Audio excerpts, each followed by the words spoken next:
Oke, Assalamualaikum warahmatullahi wabarakatuh. Perkenalkan, nama saya Johar Arifin, mahasiswa IAIN Syekh Nurjata Cirebon dari jurusan Ilmu Al-Quran dan Tafsir. Ingin sedikit mereview atau merangkum dari hasil bacaan saya sendiri dengan buku Living Quran karya Ahmad Rafiq dengan judul Teks dan Praktek dalam Fungsi Kitab Suci. Nah, sebelum kita mulai ke judulnya, kita harus terlebih tahu kan dengan yang pertama ini, yaitu Living Quran. Sebelum kita memulai ke pembahasan, kita harus tahu dulu Living Quran itu apa sih sebenarnya, artinya apa sih gitu loh.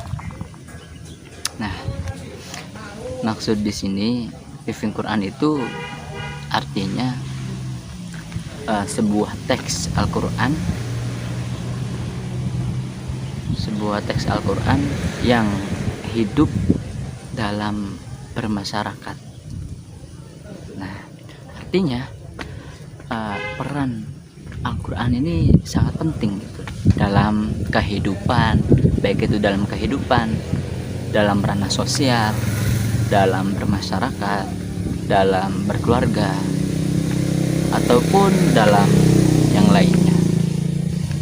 Terlebih penting dalam ranah publik. Nah, kalau misalkan kita dilihat Al-Quran dari ranah publik, itu adalah Al-Quran bisa berfungsi sebagai pengusung perubahan, pembebas masyarakat tertindas, pencerahan masyarakat dari kegelapan dan kejumudan, mendobrak sistem pemerintah yang zalim dan amoral, menebar semangat emansipasi serta penggerak transformasi masyarakat menuju kehidupan yang lebih baik. Banyak sekali sih yang dalam Al-Quran itu menjelaskan tentang ya seperti itu kan, arti lain dari Al-Quran juga ya, sebagai al-huda, sebagai petunjuk gitu loh. Nah, mungkin dari ranah sosialnya seperti itu, dalam ranah publiknya gitu. Nah, adapun dalam ranah privatnya, yaitu Al-Quran juga bisa menjadi asyifa. Itu apa syifa itu maksudnya? Asyifa itu adalah obat, penawar atau pemberi solusi untuk pribadi yang tengah dirundung kesedihan, ditimpa musibah, serta didera persoalan hidup. Nah,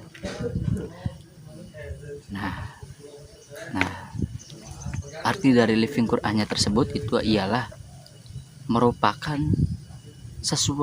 suatu upaya untuk memperoleh pengetahuan yang kokoh dan meyakinkan dari suatu budaya, praktik, tradisi, ritual, pemikiran atau perilaku hidup masyarakat yang diinspirasi dari sebuah ayat Al-Quran.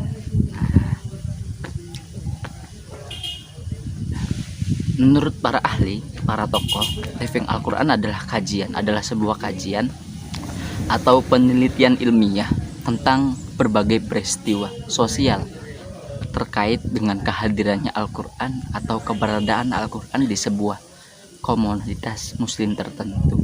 Nah, mungkin seperti itu maksud dari Living Al-Quran tersebut. Nah, kemudian kita berlanjut dalam buku karya Ahmad Rafiq dengan judul Teks dan Praktek dalam Fungsi Kitab Suci. Nah, menurut yang saya rangkum atau yang saya baca, studi sosial atas praktik beragama yang berajaskan Al-Quran dan hadis memanfaatkan teori resepsi sosial, yaitu hasil pembacaan terhadap teks yang terjelma dalam bentuk penafsiran tertentu dan dilembagakan ke dalam praktek beragama. Nah, Teori resepsi membedakan antara 3 bentuk, yaitu yang pertama resepsi eksegesis, yang kedua resepsi estetik, dan yang terakhir adalah resepsi fungsional. Nah, buku karangan Ahmad Taufik ini memfokuskan pada 2 bentuk fungsi, yaitu fungsi resepsi fungsional, yakni fungsi informatif dan performatif. Nah, keduanya akan dianalisa menggunakan gagasan refleksivitas yang menguji keterlibatan antara subjek penelitian dengan peneliti berdasarkan pada cara pandang sosiologi. Nah, sebagai bagian dari upaya pengembangan teori sosial untuk kajian studi living Quran ini, maka tulisan ini akan memanfaatkan berbagai penelitian living Quran di Indonesia terkini. Nah, sebagai kesimpulan, tulisan ini menunjukkan 2 bukti penting dalam berbagai penelitian living Quran. Pertama, bahwa kedua fungsi yakni informatif dan performatif termasuk ke dalam keilmuan sosial kritis menurut Habermas. Nah, di mana dalam penelitian baik peneliti maupun subjek penelitian melakukan refleksi terhadap praktik yang ada, refleksivitas merupakan fungsi antara penelitian yang bersifat objektif, dalam artian studi sosial kuantitatif, dengan kajian subjektif adalah atau yang kita bisa kenal kajian tekstual atau tafsir. Nah, kedua ini berdasarkan objek penelitian yang bersifat lokal, kebudayaan atau kelompok bermasyarakat tertentu. Maka penelitian ini merupakan bagian dari representasi atas identitas kelompok atau praktik dalam budaya tertentu. Nah,